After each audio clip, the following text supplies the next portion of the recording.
long is left, how much time is left before Dajjal appears as a human being? The timeline was given by the Prophet ﷺ in a hadith in which he is talking to his companion Muaz ibn Jabal. And he said, when Jerusalem is center stage and Medina is in full-on desolation, then the next event to take place would be the Great War. After the Great War, the next event would be the conquest of Constantinople. And then after that comes the Khuruj of Dajjal. I know that the Great War is close by. I don't know how soon. But perhaps when it becomes clear that Russia has won the war in Ukraine, and Ukraine has lost the war, then in order to save face, the West might cause the Great War to be launched with an act of false flag. A false flag. How will it take place, I don't know. But that the Great War will take place is there in the Hadith. It's there in the Hadith plainly. It's also there in the Qur'an in Surah Al-Isra. But most of all, it is there in Surah Ar-Rahman. Okay? So I don't know how much time we have left before the Great War. But I'm sure it's close. So you should be preparing for a place in the remote countryside to which you can move. My students have left Britain and gone to the mountains of North Pakistan. My students have bought a huge portion of land high up in the mountains of Mansehra, and 15 houses are already being built in that project. So my students are working. This is in the remote countryside, and the mountain is better than the plain. So you should be thinking in terms of getting out of Britain, because this country is doomed before the Great War takes place. Since the entire world is running on the solar calendar, how is it feasible for us to live with the lunar calendar? Good question. If you recite the Qur'an with the moon, just read this book. I can't deliver 2 lectures on one evening. If you recite the Qur'an with the moon, then you begin to live with the moon. Chand ke saath jeena hai. And as you begin to recite the Qur'an with the moon and you begin to live with the moon, you will immediately return to sacred time. And when you return to sacred time, you no longer perceive time moving faster, and Nur can enter into that heart.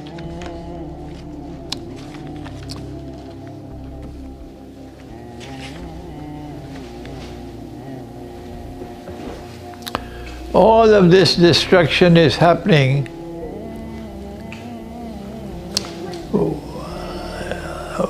has to do with Dajjal bringing to our dimension of time.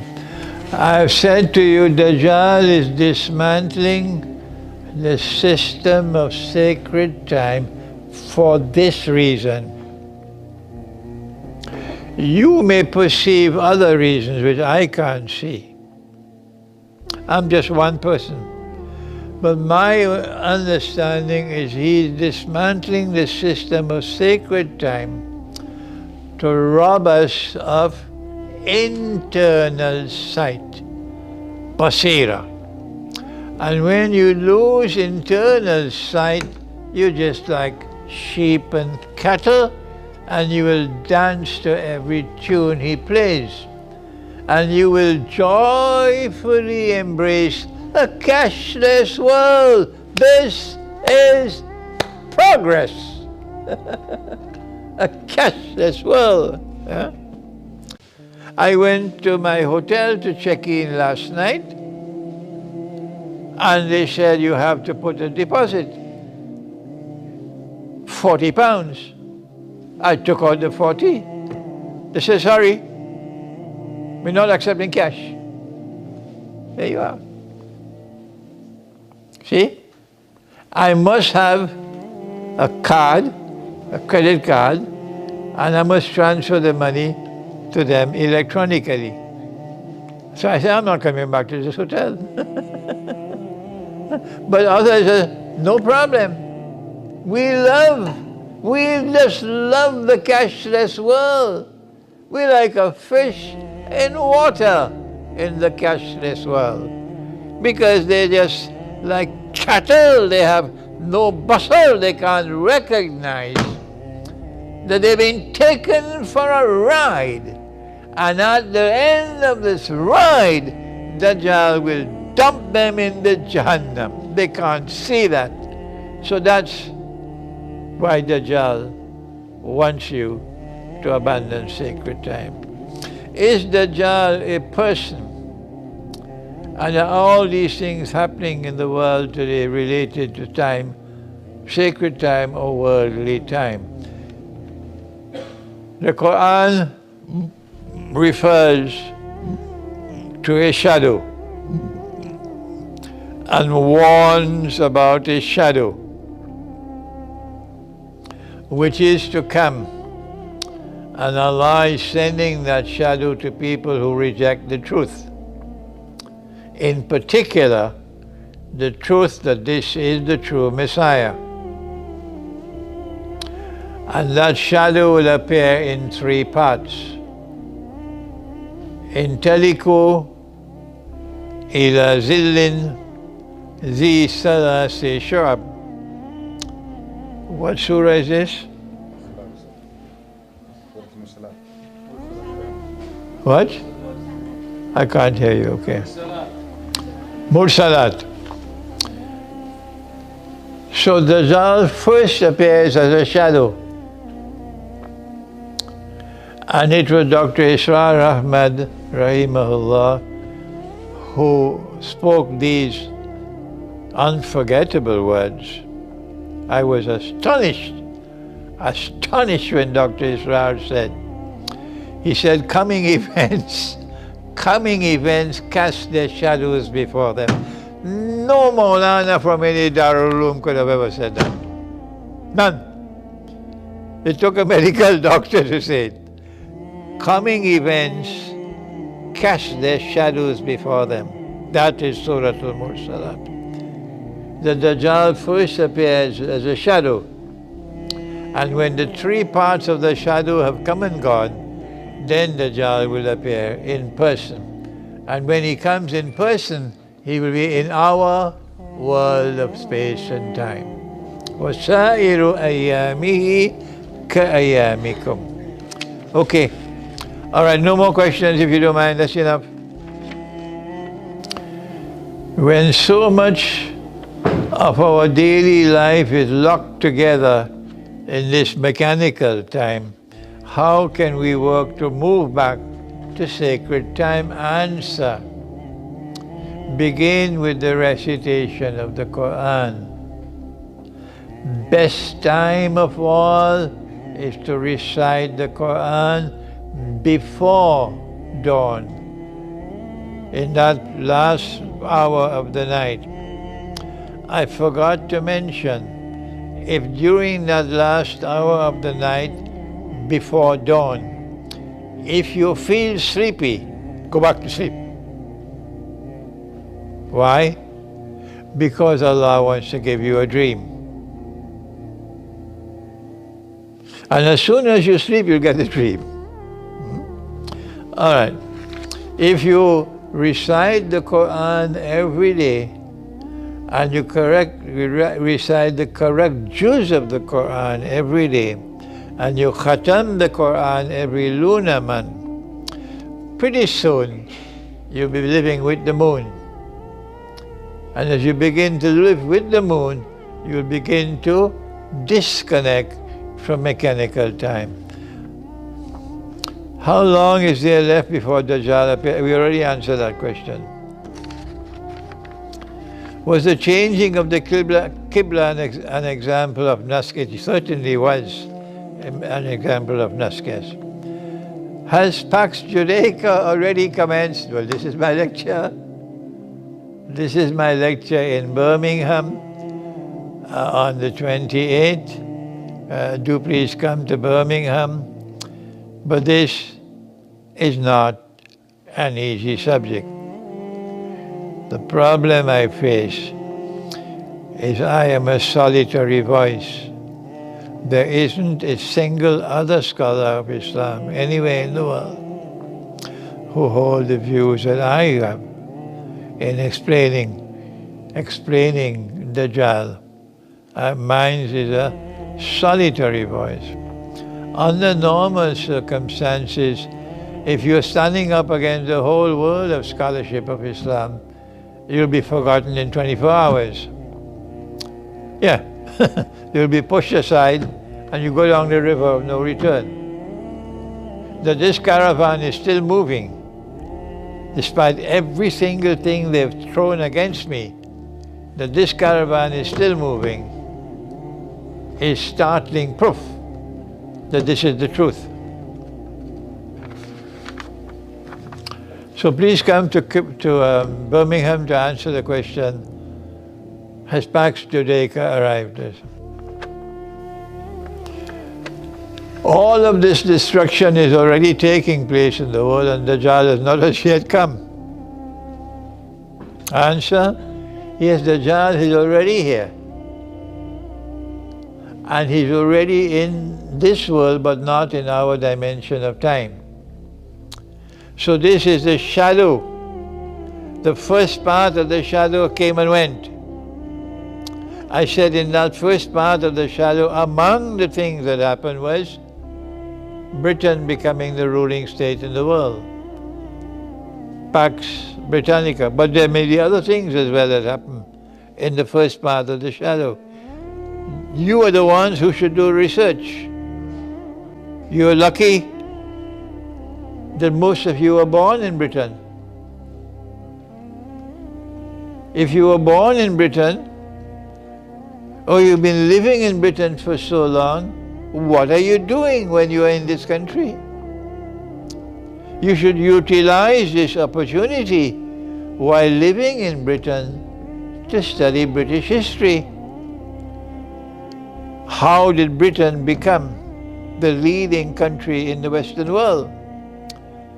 How did Britain become Pax Britannica? How did Britain give to the world the Industrial Revolution? How did Britain give to the world the Feminist Revolution? But most important of all, how did Britain give the world the scientific and technological revolution? And one mysterious part of the subject left, the relationship between Britain and time. What? The relationship between Britain and time. What relationship is there between Britain and time? Oh, you've never been to Greenwich, yeah? Britain commands time. Because time starts in Greenwich. Greenwich means time. Ah, yes. So when the three parts of the shadow, Pax Britannica, Pax Americana, Pax Judaica have ended, only then will Dajjal appear in our world of space and time as a human being. But at that time, Allah will then intervene. First of all, Imam al-Mahdi will come. And when Imam al-Mahdi comes, alayhi salam, then the Khilafah state will be restored in Mecca. And then Nabi Isa alayhi salam, the true Messiah, will come. I'm speaking slowly now so that you would understand.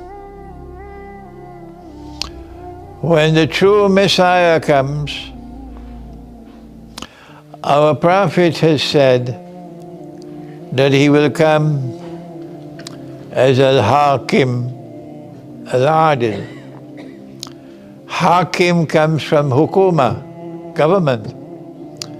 The Hakim is the one who rules. So is he coming to rule downtown Chicago? Or is the Messiah coming to rule the world the way Nabi Sulaiman alayhi salam ruled the world? Answer? He's coming to rule the world. Oh, but how can he rule the world when he is ruling from Mecca? And from where will he rule the world if he's ruling from Mecca? Will he rule from Medina? Ah, you schoolboys.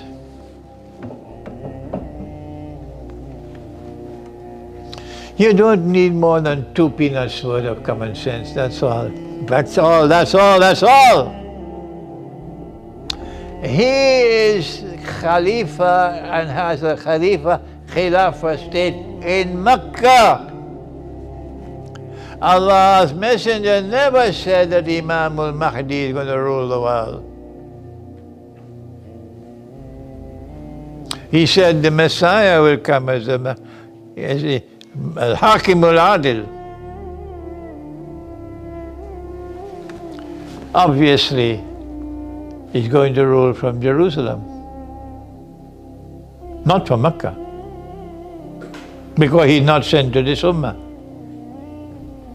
Where is the evidence? He's not sent to this ummah.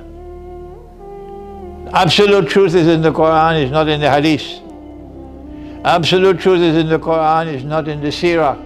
Absolute truth is in the Qur'an, it's not in the Tafsir. And I am faithful to absolute truth. The Qur'an says about Nabi Isa alayhi salam, وَرَسُولًا إِلَى بَنِي إِسْرَائِيلِ. And the Qur'an says, Ya Bani Israel, inni Rasulullahi ilaykum. O Banu Israel, I am a prophet of Allah sent to you, not to the ummah of Muhammad alayhi salatu wasalam. And if he's going to rule, he has to rule over Banu Israel, not over the ummah of Muhammad alayhi salam. So Imam al-Mahdi has a Khilafah state in Mecca. So obviously if he's ruling from Jerusalem, there will be another Khilafah state in Jerusalem. And Nabi Isa alayhi salam will be ruling from Jerusalem. Those are the 3 parts of the shadow, followed by Dajjal appearing in person, and then the events of Mahdi and Nabi Isa alayhi salam returning.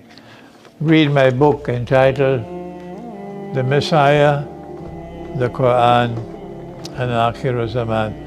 What is joining the United Nations kufr? Yes, it is.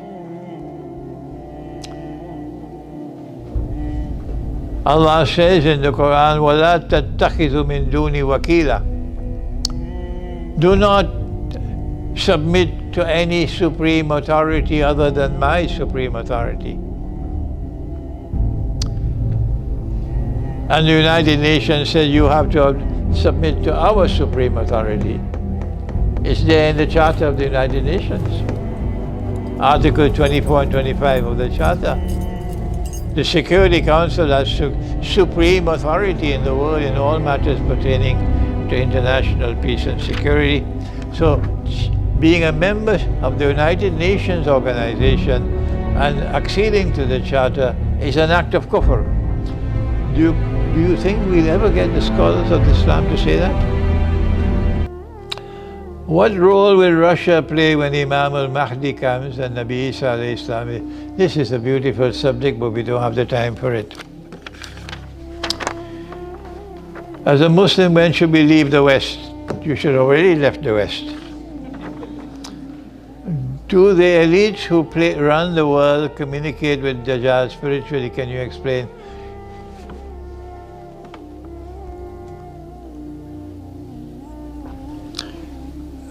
At the beginning of Surah Al-Baqarah,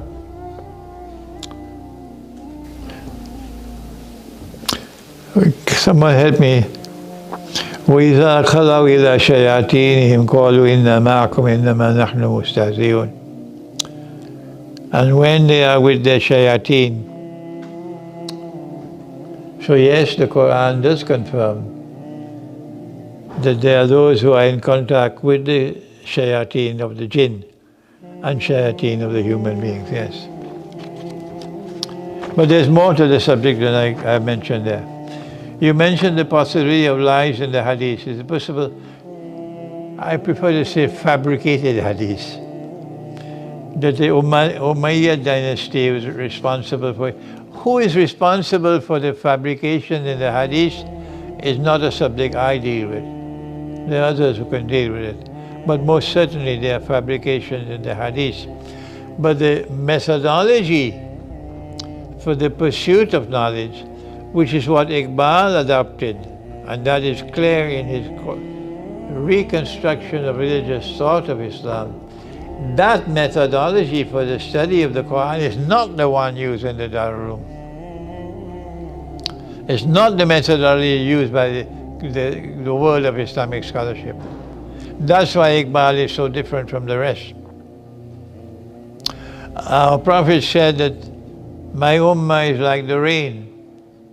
I do not know which shower is better, the first or the last. And I say, in addition to the military component of the last shower, there is an intellectual component of the last shower. And I see Iqbal as opening the door for that last shower of intellectual rain. Not that Iqbal did not make mistakes. Of course, Iqbal had no knowledge of Islamic eschatology at all. Iqbal rejected the belief in the Imam al-Mahdi. Iqbal rejected belief that Nabi Isa alayhi salam will return. All of these things. There are lots of deficiencies there in Iqbal's eschatology. But Iqbal used a different methodology for the study of the Qur'an from that which is conventionally used. And in doing so, he opened the door for the last shower of scholarly rain. And in this book, my teacher responded to Iqbal's call for a reconstruction of religious thought in Islam. Read this book and you'll find it. And we who are students of Maulana Fadlur Rahman Ansari, rahimahullah, we were blessed to inherit that model of scholarship. Should we be making efforts to expose Dajjal's deep state in the Quran? Oh yes, there are many who are already making an effort to do that. The deep state is very violently at work in Pakistan to ensure that the Pakistani people never have the freedom to choose their own leader. The leader is chosen by the armed forces. The leader is chosen by the Western diplomats in Islamabad. But the leader is never chosen by the people. The same picture around the world of Islam. This is how Dajjal controls the world of Islam. What is your take on Imran Khan currently? I think Imran Khan is going to die in prison. I don't think he'll ever be released from prison. I hope I'm wrong, because I don't think the Pakistani people can follow the example of Iran. No. The Iranian people came out on the streets and about 1 million of them died. And they brought down the regime of the Shah, the most powerful government and the most powerful armed force in the whole world of Islam, with the most powerful intelligence service, the SAVAK, the most notorious was the SAVAK, and the Iranian people liberated Iran. Oh yes. I don't think, I'm not seeing the evidence that the Pakistani people can follow the example of Iran. And if they don't do that, there's no hope for Imran Khan. How does the Dajjal relate to Surah Al-Kahf? I have a book at the back entitled Surah Al-Kahf in the Modern Age. And in that book I explain the relationship with Dajjal. And the last one is a question I can't answer. What is the significance of having a red cow slaughtered in Masjid al-Aqsa? You'll have to ask the rabbi tomorrow night. I hope to see you in Wembley. I have a session with 2 rabbis, first time in my life, and our topic is Judaism and Zionism. But I have a secret, don't tell them. It's a secret. I want to use that session to get them to talk about Islamic, about Jewish eschatology, because they're very secretive. They won't reveal their views. And I want them to talk. All right? Instead of me talking about Jewish eschatology, let them talk about Jewish eschatology. I want to use this opportunity. It may never come again. Thank you so much for your kindness to me and your patience. I can now autograph your books.